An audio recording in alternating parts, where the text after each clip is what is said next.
Saudara-saudara, cerita pendek bahasa Jawa atau cerkak oleh Jayus PT yang berjudul Goro-Goro Kagiri-giri bercerita tentang wayang yang tidak lumrah, di mana biasanya Arjuna itu kalau mempunyai niat untuk mendapatkan kesaktian, dia pasti akan berhasil dengan keniatannya mendapatkan kesaktian itu dengan berpuasa ngebleng atau bertapa dan digoda oleh bidadari atau apapun yang menggoda supaya bertapanya tidak penuh, akhirnya dia tetap dapat mengalahkan godaan itu dan akhirnya dia mendapat kesaktian. Tetapi di dalam wayang Goro-Goro Kagiri-giri dia tidak demikian. Dia sebagaimana julukannya sebagai laralanging jagat atau laki-laki yang penguasa jagat itu dapat mempunyai banyak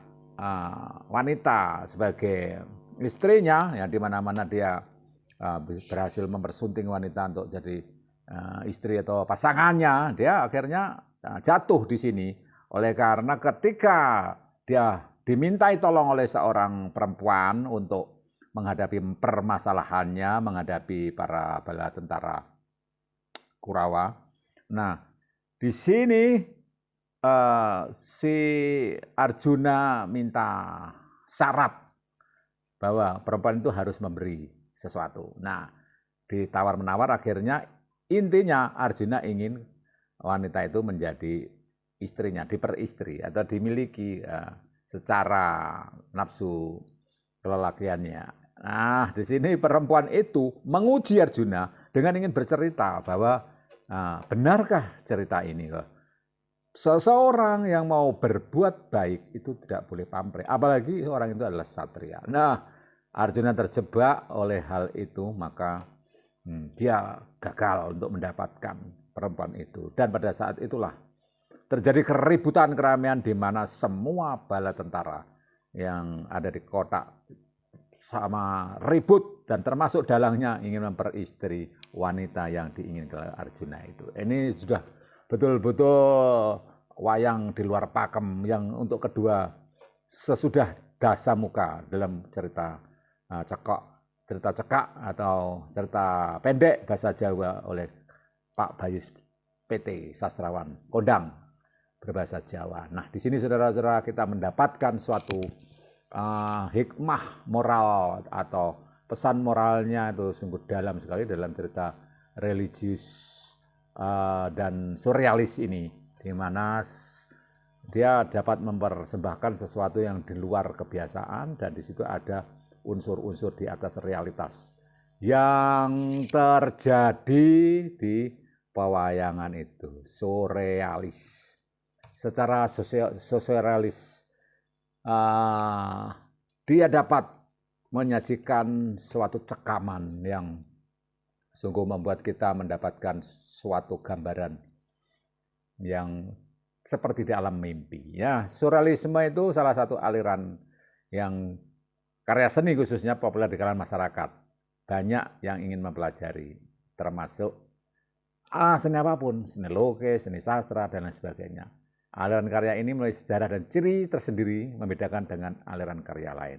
Ini dapat dari pengertian surrealisme dan perkembangannya saat ini. Nah, menggambarkan kontradiksi antara konsep mimpi dan kenyataan dengan gambar yang menunjukkan objek nyata. Ya, situasinya tidak mungkin seperti mimpi dan alam bawah sadar manusia. Nah, situasinya itu tidak mungkin. Jadi seperti mimpi, tidak mungkin terjadi hal itu, tapi seperti mimpi. Jadi itulah kalau kita berhubungan dengan surrealisme selalu akan bilang tentang mimpi. Menggunakan pendekatan teori psikolog Freud. Sigmund Freud untuk menyampaikan maksud atau mengeksplorasi alam bawah sadar. Citra mimpi manusia itu ekspresi dari keinginan manusia. Nah, dari dapat ditinjau bahwa keinginan yang ada di dalam cerita pewayangan yang Goro-Goro Kagiri-giri yang ditulis secara surrealis oleh Jayus PT dalam cerita cekaknya itu memang ada keinginan manusia untuk memiliki yang seharusnya bukan menjadi haknya. Dan ini cerita alam bawah sadar atau mimpi itu berguna untuk menunjukkan kebutuhan dan keinginan manusia yang sebenarnya. Namun semuanya itu terpendam di alam bawah sadar. Oleh karena banyak hal, misalnya tekanan sosial dan hal-hal yang tidak diharapkan.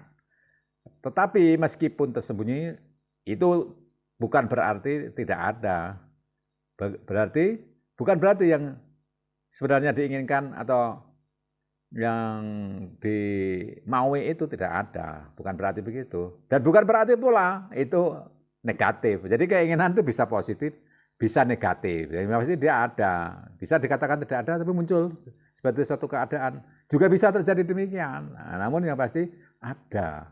Tidak atau ada itu tetap ada dengan kadar negatif atau positif sama saja.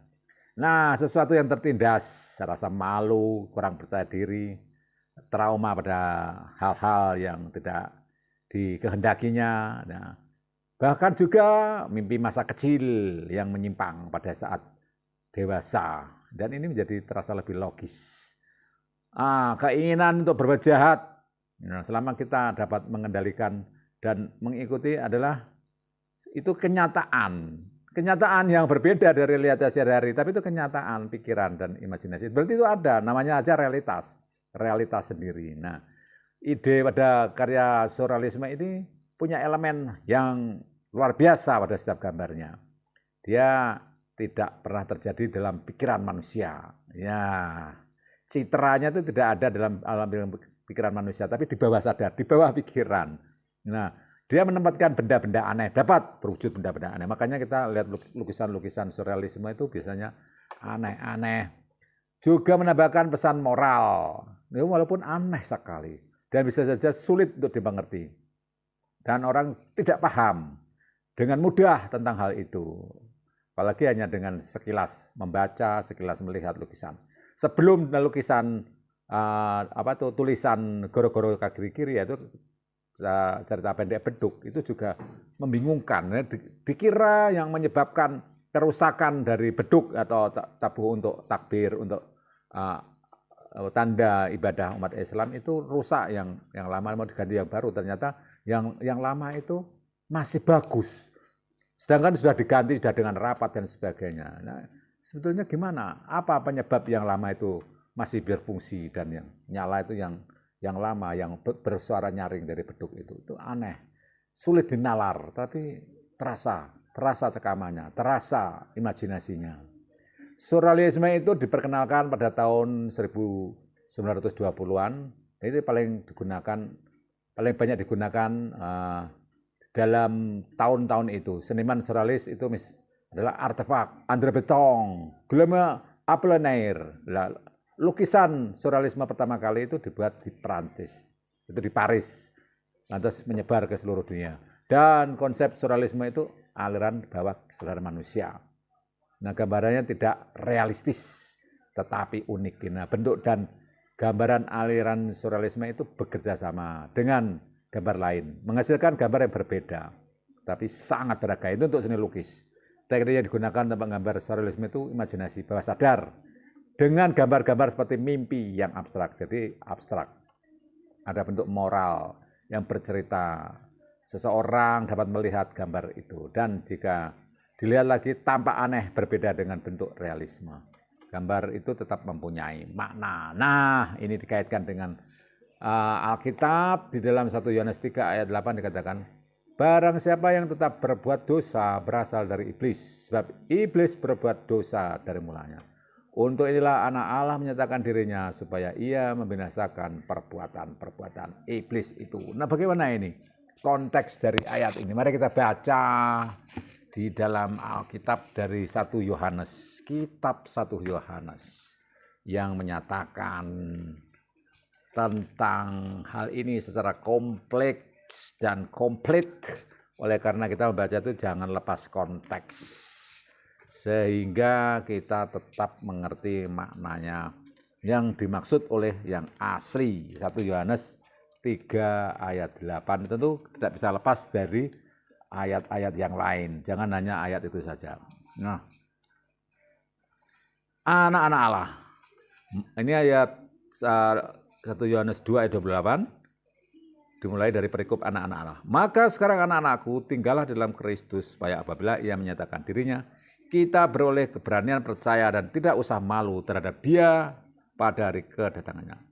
Jikalau kamu tahu bahwa ia adalah benar, bahwa dia adalah benar, kamu harus tahu juga bahwa setiap orang yang berbuat kebenaran lahir daripadanya. Lihatlah, ini ayat 1 dari pasal 3, lihatlah betapa besarnya kasih yang dikaruniakan Bapa kepada kita, sehingga kita disebut anak-anak Allah. Dan memang kita adalah anak-anak Allah. Karena itu dunia tidak mengenal kita, sebab dunia tidak mengenal dia. Saudara-saudaraku yang kekasih, sekarang kita adalah anak-anak Allah. Anak-anak Allah, tetapi belum nyata apa keadaan kita kelak. Akan tapi kita tahu bahwa apabila Kristus menyatakan dirinya, kita akan menjadi sama seperti dia. Sebab kita akan melihat dia dalam keadaannya yang sebenarnya.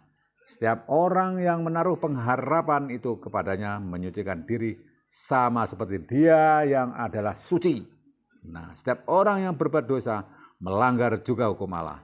Sebab dosa ialah pelanggaran hukum Allah. Dan kamu tahu bahwa ia telah menyatakan dirinya supaya ia menghapus segala dosa. Dan di dalam dia tidak ada dosa.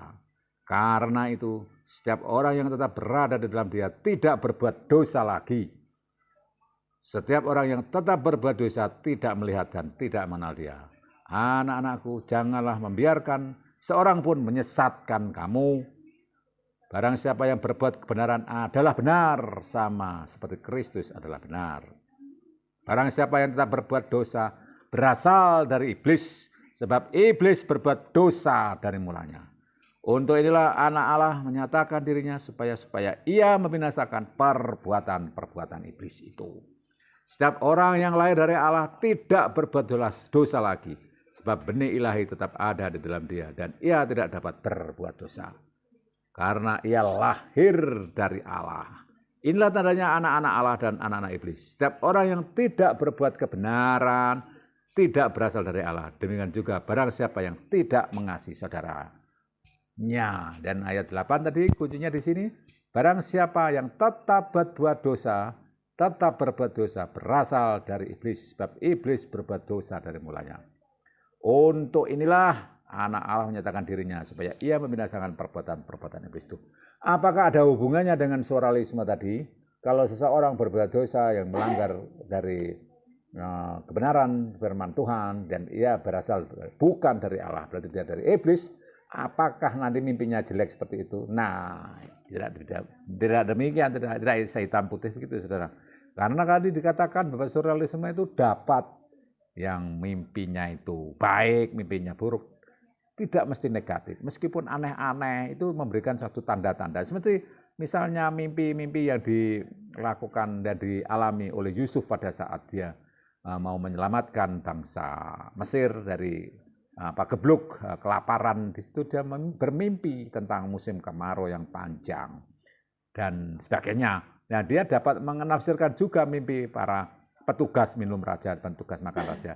Di situ dia dapat bercerita bahwa ini ada maksud dari mimpi itu. Dan mimpi itu tidak nyata. Bagaimana mungkin ada kejadian-kejadian yang aneh yang dialami oleh tukang membuat minuman raja dan penyaji makanan raja itu.